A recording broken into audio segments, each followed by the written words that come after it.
Hello all, good morning. February 6th current affairs பார்க்கலாம். உலகில் அதிகமான போக்குவரத்து நெரிசல் மிகுந்த நகரங்கள் பட்டியலில் பெங்களூருக்கு 6வது இடம் கிடைச்சிருக்கு.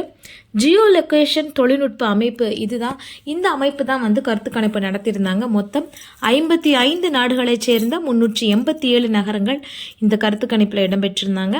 தொடர்ந்து லண்டன் தான் இங்கே முதல் இடத்துல இருக்காங்க. இங்கே ஒர்க்கிங் ஹவர்ஸில் 10 கிலோமீட்டர் தூரத்தை கடப்பதற்கு குறைந்தபட்சம் 35 நிமிடங்கள் ஆகின்றன அப்படின்னு சொல்கிறாங்க.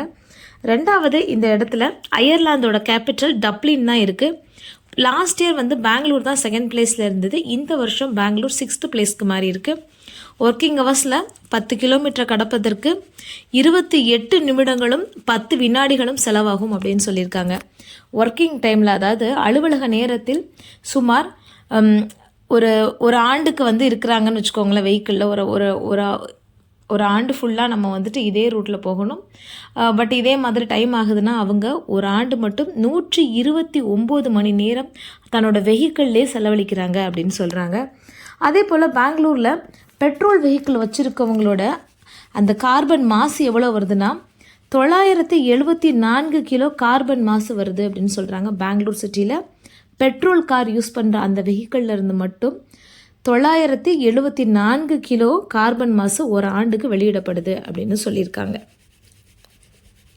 இராணுவம் பயன்படுத்தும் 155 மில்லி மீட்டர் பீரங்கி குண்டுகள் அதோட துல்லியத்தை மேம்படுத்த சென்னை ஐஐடியுடன் கூட்டணி வைத்துள்ளாங்க அப்படின்னு சொல்லியிருக்காங்க.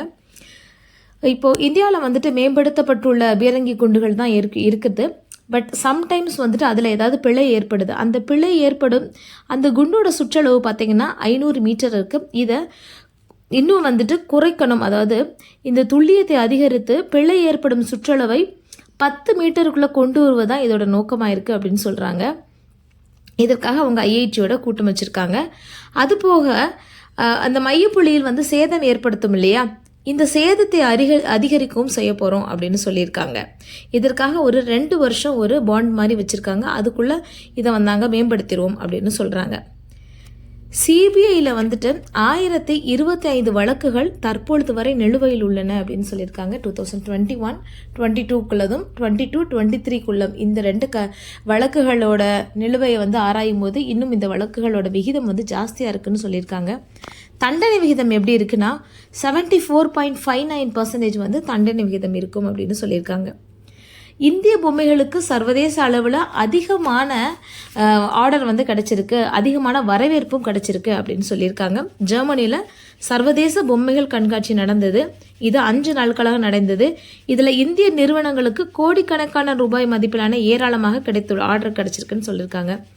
குறிப்பாக அமெரிக்கா, பிரிட்டன், தென்னாப்பிரிக்கா மற்றும் ஜெர்மனியில் உள்ள நாடுகள் அதிக அளவில் ஆர்டர் கொடுத்துருக்கு. முக்கியமாக இதற்கு முன்னாடி சீன பொம்மைகளுக்கு தான் அதிகமான வரவேற்பு இருக்கும். பட் இப்பொழுது சீன பொம்மைகளுக்கு எதிராக ஒரு எதிர்ப்பலை கிளம்பி இருக்குது. அதனால இந்திய பொம்மைகளுக்கு அதிகமான ஆதரவு கிடைச்சிருக்கு அப்படின்னு சொல்லியிருக்காங்க. தமிழ்நாட்டில் இந்த சுகாதாரத்துக்கு அதிகமாக முக்கியத்துவம் கொடுத்துட்ருக்காங்க. அந்த வகையில் அரசு இப்போ ஒரு புதிய திட்டம் கொண்டு வந்திருக்காங்க. மக்களை தேடி ஆய்வகம் சேவை, இதுதான் இதோட பெயர். இது எங்கே ஓப்பன் பண்ணாங்கன்னா நேற்று, அதாவது 5 February 2024 நாகர்கோவிலில் உள்ள தொல்லவளை அப்படிங்கிற ஒரு நகர்ப்புற ஆரம்ப சுகாதார நிலையத்தில் சுகாதாரத்துறை அமைச்சர் அவர்கள் திறந்து வச்சுருக்காங்க. இதில் 63 வகையான பரிசோதனைகளை நீங்கள் ஆரம்ப சுகாதார நிலையத்திலே பெற்றுக்கலாம். இப்போ நம்ம பார்த்தோன்னா மற்ற ஸ்டேட்டெல்லாம் கம்பேர் பண்ணும்போது தமிழ்நாட்டில் ஆரம்ப சுகாதார நிலையத்தோட லெவல் இன்னும் ஜாஸ்தியாகவே இருக்குது அப்படின்னு சொல்லியிருக்கலாம். எண்ணிக்கையும் ஜாஸ்தியாக இருக்குது, அதே மாதிரி குவாலிட்டி ஆஃப் சர்வீஸும் ஜாஸ்தியாக இருக்குது. இங்கே most of the primary health சென்டரில் கருத்தடையாக இருக்கட்டும், இல்லை பிரசவ காலமாக இருக்கட்டும், இது எல்லாமே பண்ணுறதுக்கான ஆப்ஷன்ஸ் கொடுத்துருக்காங்க. அதே போல் இப்பொழுது ரீசெண்டாக பார்த்திங்கன்னா இதயத்தை காப்போம் அப்படிங்கிற ஒரு திட்டம் கூட ஆரம்ப சுகாதார நிலையத்தில் இருக்குது. ஸோ அந்த வகையில் இப்போது ஆய்வகம் சேவையும் கொண்டு வந்திருக்காங்க. இதற்கு முன்னாடி தமிழ்நாட்டில் என்னென்ன சுகாதார சேவைகள் இருக்குது அப்படின்னு பார்க்கலாம். இந்த ஆய்வக சேவையின்படி ஒரு நபர் ஆரம்ப சுகாதார நிலையத்திலே 63 வகையான பரிசோதனைகள் பண்ணிக்கலாம். இதனால் அவங்களுக்கு இருக்கிற நோயும் நோயின் தன்மையும் கண்டு சீக்கிரமாக அவங்க சிகிச்சை அளிச்சுக்கலாம். இதற்கு முன்னாடி தமிழ்நாட்டில் என்னெல்லாம் சேவைகள் இருக்குன்னா மக்களை தேடி மருத்துவம். இந்த மக்களை தேடி மருத்துவத்தினால் இதுவரைக்கும் 1,72,00,000 பேர் வந்துட்டு பயனடைஞ்சுள்ளார்கள் அப்படின்னு சொல்லியிருக்காங்க. அதே மாதிரி இன்னுயிர் காப்பம் திட்டம், இந்த திட்டம் உங்கள் எல்லாருக்குமே தெரியும். இந்த திட்டத்தினால் 2.20 லட்சம் பேர் வந்துட்டு பயனடைஞ்சுள்ளாங்கன்னு சொல்லியிருக்காங்க. வருமுன் காப்பம் திட்டம், இந்த திட்டம் கிட்டத்தட்ட ஒரு 10 ஆண்டுகளாக கிடப்பில் போட்டப்பட்டது. திருப்பியும் இந்த திட்டத்தை மீட்டெடுத்து 1250 இடங்களில் வந்துட்டு இது வரைக்கும் நாங்கள் முகாம்கள் நடத்தி உள்ளோம் அப்படின்னு சொல்லியிருக்காங்க. இது போக இன்றைக்கி இந்த எடிட்டோரியல் பேஜில் என்னெல்லாம் இருக்குது அப்படின்னு பார்க்கலாம். உத்தரப்பிரதேஷில் வந்துட்டு ஒரு மாடல் இருக்குது. அந்த மாடல் என்னென்னா மால் நியூட்ரிஷனை வந்துட்டு டேக்கிள் பண்ணுற மாடல். யூஸ்வலாக நம்ம மால் நியூட்ரிஷனுக்காக நம்ம எல்லாருக்குமே தெரியும் இந்த பிடிஎஸ் சிஸ்டத்துலேயே நிறைய கொடுக்குறாங்க.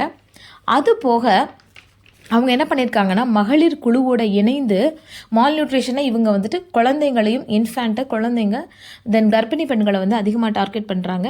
இவங்க என்ன பண்ணாங்கன்னா ரேஷனில் கொடுக்குற பொருட்களை மதிப்பு கூட்டப்பட்ட மாதிரி நம்ம சொல்லுவோம் இல்லையா, யூஸ்வலாக ஒரு பொருளை வந்து மதிப்பு கூட்டப்பட்டு சந்தையில் வைப்பாடுங்களா, அதே மாதிரி இவங்க ஊட்டச்சத்து மிகுந்ததாக மாற்றி சுவையிலையும் சரி ஊட்டச்சத்துலையும் அதை மிகுந்ததாக மாற்றி வந்துட்டு கொடுத்துருக்காங்க. இதனால் மால் நியூட்ரிஷன் வந்து வெகுவாக அளவு குறைஞ்சுள்ளது அப்படின்னு சொல்லியிருக்காங்க. அதாவது புரதச்சத்து உள்ள அந்த மாவுகளையும் பயிர்களையும் அப்படியே கொடுக்காம அதை வச்சுட்டு ஹல்ஃபா, பர்ஃபி இந்த மாதிரி இனிப்பு வகைகளும் கார வகைகளும் செஞ்சு கொடுக்குறாங்க. இதனால் இன்ஃபேண்ட் வந்து அதிக அளவாக சாப்பிட்றாங்க அப்படின்னு சொல்லியிருக்காங்க.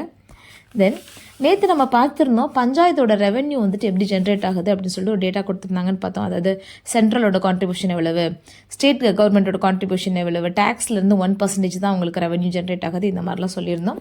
அந்த வகையில் இன்றைக்கி ஒரு டேட்டா கொடுத்துருக்காங்க. என்ன அப்படின்னா higher autonomy of panchayats leads to better health outcomes அப்படின்னு கொடுத்துருக்காங்க. தன்னாட்சி எந்த அளவுக்கு நம்ம பஞ்சாயத்துக்கு வழங்குறோமோ அந்த அளவுக்கு சுகாதாரத்துறையில் மேம்பாடு இருக்குது அப்படின்னு சொல்லியிருக்காங்க. லோ ஐஎம்ஆர் ஸ்டேட் என்னெல்லாம் அப்படின்னு சொல்லி கொடுத்தாங்கன்னா தமிழ்நாடு, கேரளா, கர்நாடகா, ஜம்மு அண்ட் காஷ்மீர் கொடுத்துருக்காங்க. Short fall of primary health centre எங்கெல்லாம் இருக்குது அப்படின்னா அதிகமான அளவில் வந்துட்டு இவங்களுக்குலாம் உடனடி தேவை இன்னும் நிறைய இருக்குது அப்படிங்கிற மாதிரி உத்தரப்பிரதேஷ், பீகார், ஜார்க்கண்ட், மத்திய பிரதேஷ் மற்றும் வெஸ்ட் பெங்கால் இது எல்லாமே சொல்கிறாங்க. தென் கோவாவில் இந்திய எரிசக்தி வாரத்தை பிரதமர் மோடி அவர்கள் இன்று தொடங்கி வைக்கிறார். அதுபோக நிறைய மதிப்பிலான திட்டங்களுக்கும் அவர் அடிக்கல் நாட்டுறார் அப்படின்னு சொல்லியிருக்காங்க. தென் தமிழ் ஹிந்துவில் இன்றைக்கி ஒரு ஆர்டிக்கல் இருக்குங்க. வளர்ச்சிக்கு உற்ற துணை உயர்கல்வி அப்படிங்கிற ஒரு டைட்டிலில் கொடுத்துருக்காங்க. இதில் என்னென்னா நம்மளோட உயர்கல்வியோட விகிதம் எப்படி இருக்குது, இன்னும் அதை எப்படி இம்ப்ரூவ்மெண்ட் பண்ணலாம், எந்த இடத்துல நம்ம லேக் ஆகியிருக்கோம் அப்படிங்கிற மாதிரி கொடுத்துருக்காங்க. 2011 மக்கள் தொகை கணக்கெடுப்பின்படி நம்ம நாட்டில் உயர்கல்வி பெற தகுதியானவர்களின் விகிதம் வந்துட்டு கொடுத்துருக்காங்க. இதில் 14 கோடி பேர் வந்துட்டு உயர்கல்வியை பெறுவதற்கு தகுதி வாய்ந்தவர்கள். இந்தியாவில் இதுவரைக்கும் 1100 பல்கலைக்கழகங்கள் உள்ளன, 53,000 கல்லூரிகள் உள்ளன. ஆனால் 4 கோடி பேர் தான் வந்து உயர்கல்வி பயில்றாங்க அப்படின்னு கொடுத்துருக்காங்க. கல்வி நிலையை மேம்படுத்த கோத்தாகிரி குழுவை மத்திய அரசு 1964 அமைத்தது. இதோட பரிந்துரை என்ன அப்படின்னா நம்மளோட ஜிடிபியில் 6% வந்துட்டு கல்விக்காக ஒதுக்க வேண்டும் அப்படின்னு இந்த குழு பரிந்துரைக்கிறாங்க. பட் அது நிகழ்காலத்தில் நடக்குதா அப்படிங்கிறது கேள்விக்குறி அப்படின்னு சொல்லியிருக்காங்க. தென் எந்தெந்த மாநிலங்கள் அதிகமாக கவனம் செலுத்த வேண்டும் அப்படின்னா உயர்கல்வியிலும் வந்துட்டு இடைநிற்றல் நிற்க தான் செய்கிறது அப்படின்னு சொல்லியிருக்காங்க. ஃபஸ்ட்டு என்ரோல் பண்ணுறவங்களோட பர்சன்டேஜ் வந்து 27.2% இருக்குது. பட் எல்லாம் முடிச்சு டிகிரி வாங்கலோட அதோட பர்சன்டேஜ் வந்துட்டு 10% தான் அப்படின்னு சொல்கிறாங்க. ஸோ இங்கேயே ஒரு லேக் இருக்குது அப்படின்னு. அதே மாதிரி இந்தியா ஃபுல்லாக கம்பேர் பண்ணும்போது பள்ளி கல்வியில் இறுதி ஆண்டு வரைக்கும் சென்று வெளியில் வர்றவங்களோட எண்ணிக்கை வந்து 50% தான் அப்படின்னு சொல்கிறாங்க. ஸோ இந்த ரெண்டுலையுமே இருக்கிற முட்டுக்கட்டைகளை வந்து நம்ம வந்து நீக்கணும் அப்படின்னு சொல்லியிருக்காங்க.